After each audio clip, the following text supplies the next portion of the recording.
સત્યમેવ જયતે. આખરે સત્યની જીત તો થાય જ છે. સત્ય પરેશાન થઈ શકે છે પણ પરાજય નથી થતો. ભાજપે જે રીતે કડદા કર્યા અને ભાજપે જે રીતે કડદા કરનારાઓને જેલમાં નાખવાને બદલે કડદા બંધ કરાવનારાઓને જેલમાં નાખ્યા, ત્યારથી 54 લાખ ખેડૂતો, મજૂરો, શ્રમિકો, ભાગિયાઓ એમાં રોષ જોવા મળ્યો હતો. અને ભાજપે જે રીતે જલિયાંવાલા બાગમાં અંગ્રેજોએ જલિયાંવાલા બાગ આખો પૂરી અને જે ગોળીબાર કર્યો હતો અને અત્યાચાર કર્યો હતો, સેમ એવો જ અત્યાચાર હળદરમાં, જ્યારે હળદરના આખા ગામ ઉપર ચારે બાજુથી પોલીસને ઘેરાવડાવીને લાઠીચાર્જ કરીને ઘરમાંથી કાઢીને ખેડૂતોને મરાવડાવ્યું હતું. અને એ સમયે અમારા નેતાઓ રાજુ કરપડા, પ્રવીણ રામ, રાજુ બોરખતરિયા, પિયુષ પરમાર, રમેશ મેર જેવા કેટલાય નેતાઓ અમારા જેલમાં ગયા. અને જ્યારે છેલ્લે ખેડૂતો પણ જેલમાં ગયા હતા, જ્યારે છેલ્લે હવે રાજુ કરપડા, પ્રવીણ રામ, રમેશ મેર સહિતના અમારા જે છેલ્લા 7 જે બાકી રહ્યા હતા એમાં ખેડૂત સહિત એમને જામીન મળ્યા છે, ત્યારે ફરીથી ખેડૂતોના ચહેરા ઉપર ખુશી આવી છે. તમે જોયું હશે, પતંગ મહોત્સવ હોય કે દિવાળી હોય, બધું આ લોકોએ જેલમાં મનાવ્યું હતું. કોના માટે? પરમારથ માટે, બીજાના માટે.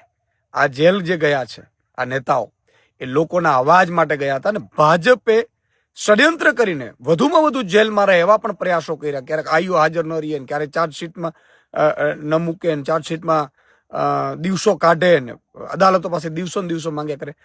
અમને ખબર હતી કે તમે જેલમાં નાખવાના તમામ પ્રયાસો કરશો પણ આખરે જીત તો સત્યની થવાની છે, બંધારણની જીત થવાની છે. અને આખરે અમને જામીન મળ્યા છે. હું તમામને અભિનંદન પાઠવું છું.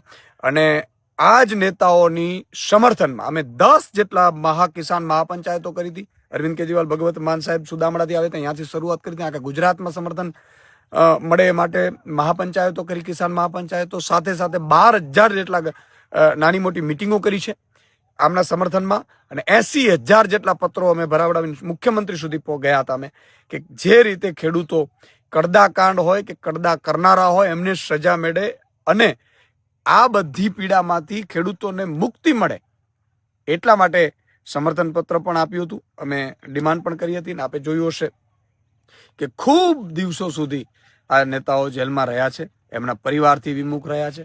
હું ખેડૂત આગેવાનો, ખેડૂતના દીકરાઓ અને ખેડૂતોને વિનંતી કરું છું, તમારા માટે લડનારા યોદ્ધાઓ ફરીથી આવે છે, ફરીથી તમારી વચ્ચે આવશે અને તમારો અવાજ આ જ બુલંદીથી ડબલ બુલંદથી અવાજ બનશે, એની હું ખાતરી આપું છું. તમામ જેટલા પણ અત્યાચારો ભાજપે કરવાના હતા કરી લીધા છે. આ એક પણ નેતા ડર્યો નથી અમારો. મજબૂતાઈથી સિંહ પાછા આવે છે યોદ્ધાઓ, અને ફરીથી તમારો અવાજ બનશે, તમારો મજબૂતાઈથી તમારો અવાજ ઉઠાવશે. અને આગામી સમયમાં આ જ નેતાઓને લઈને અમે વિવિધ કાર્યક્રમો પણ કરીશું.